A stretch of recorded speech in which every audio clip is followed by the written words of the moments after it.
Ahoj. Po úspechu virtuálneho fóra o obnove Ukrajiny, ktoré sme usporiadali v marci 2025, bolo rozhodnuté, že by sme mali pokračovať v organizovaní podobných podujatí. Z usporiadania tohto prvého podujatia sme sa však veľa naučili. O informačné stretnutia, ktoré sme usporiadali, bol veľký záujem, ale po analýze sme sa rozhodli, že väčšinu z nich by sme mali natrvalo zverejniť online. Nemalo zmysel sprístupňovať tieto informácie iba v konkrétnom čase, v konkrétny deň. Tento playlist, ktorý práve sledujete, je priamym výsledkom toho prvého podujatia a rozhodnutia sprístupniť jeho obsah natrvalo. Keď sme oddelili prvky, ktoré sme považovali za vhodné poskytovať trvalo, uvedomili sme si tiež, že ponuka viacerých jazykových možností pre tieto prezentácie by výrazne rozšírila ich dosah. Neboli by sme obmedzení dominantnými jazykmi online podujatia, ktorými sú zvyčajne ukrajinčina a angličtina.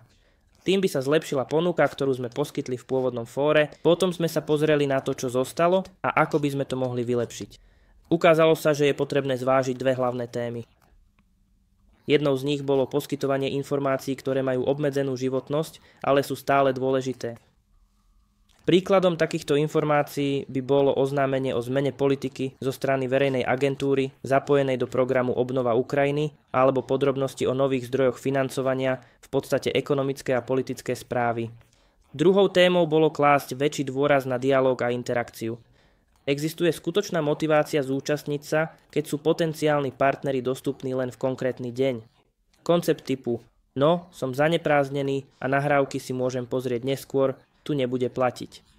Preto bude v nasledujúcich fórach venovaná väčšia snaha, poskytnuté usmernenia a štruktúra na podporu týchto dynamík. Následne sme sa zamysleli nad tým, ako často a kedy by sa mali tieto podujatia konať. Ako môže každý, kto je prihlásený na portál Obnova Ukrajiny, vidieť, vývoj prebieha doslova každý deň.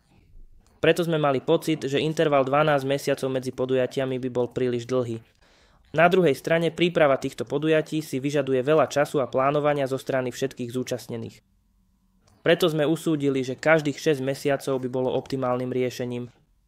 Následne sme sa zamysleli nad tým, kedy by sa tieto podujatia mali konať. Snažili by sme sa najmä vyhnúť obdobiam dovoleniek a možným kolíziám s inými podujatiami, do ktorých sú zapojené ukrajinské podniky. Na základe toho sme sa rozhodli, že marec, pričom sa vyhneme dátumom blízko Veľkej noci, a koniec septembra budú najlepšie možnosti.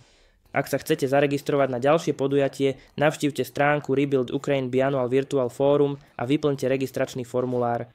Odkaz na stránku nájdete v popise nižšie. Upozorňujeme, že všetci predplatitelia portálu Rebuild Ukraine automaticky získavajú 2 firemné delegátske lístky a 1 virtuálny stánok. Predplatitelia musia len vyplniť údaje vo formulári, ktorý je im dostupný v portáli po prihlásení.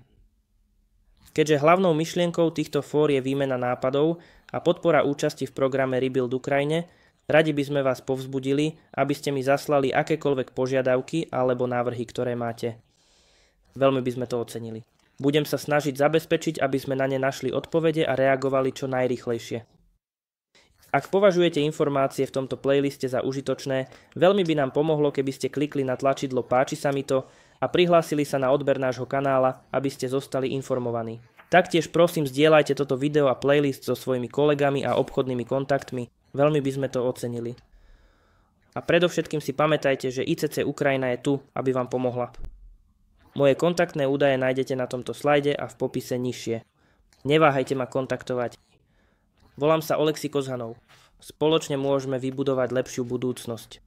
Teším sa na vašu spätnú väzbu a na stretnutie na ďalšom virtuálnom fóre Rebuild Ukraine. Ako vždy, ešte raz vám ďakujem za vašu pozornosť a záujem.